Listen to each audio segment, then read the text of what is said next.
Acara sosialisasi Persatuan bersama Menteri Dalam Negeri dan Menteri Agama PBM nomor 9 dan nomor 8 tahun 2006 tentang pencegahan terhadap radikalisme yang dilaksanakan oleh Kementerian Agama Kabupaten Bogor di Aula Kantor Kecamatan Sukaraja, dihadiri oleh Ketua MUI tingkat desa, ulama, umaro, dan para kepala desa. Ketua Majelis Ulama Indonesia Desa Cilebut Barat Kiai Haji Istighori mengatakan, maraknya rumah tinggal yang dijadikan tempat rumah ibadah di wilayah ini kini banyak diresahkan warga. Meski warga sudah melaporkan kepada pihak terkait namun tidak digubris. Sementara itu, Miftahul Huda, analis sarana dan prasarana pendidikan Kementerian Agama Kabupaten Bogor, banyaknya laporan warga terkait tempat rumah ibadah yang belum memiliki izin, pihak Kemenag akan terus melakukan sosialisasi ini kepada masyarakat.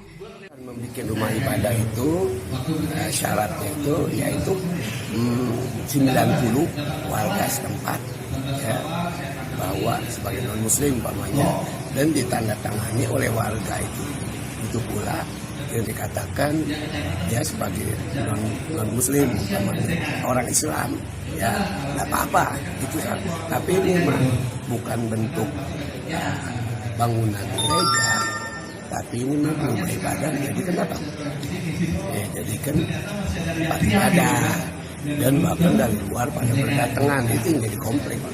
Ini terkait dengan rencana pendidikan rumah ibadah dan itu mereka harus berpedoman pada peraturan Menteri Agama nomor 8 dan peraturan Menteri Agama nomor 9 tahun 2006 ini. Ini yang dijadikan aturan. Jangan sampai keluar aturan ini. Tapi yang lebih penting adalah sekali lagi saya menekankan komunikasi para tokoh itu tadi, antar lintas agama tadi, komunikasi untuk saling selalu menyampaikan informasi. Dan yang paling penting adalah selalu berkomunikasi dengan masyarakat sekitar yang akan didirikan rumah ibadah itu harus clear. Dari Sukaraja, Kabupaten Bogor, Suhanda Abrizi melaporkan.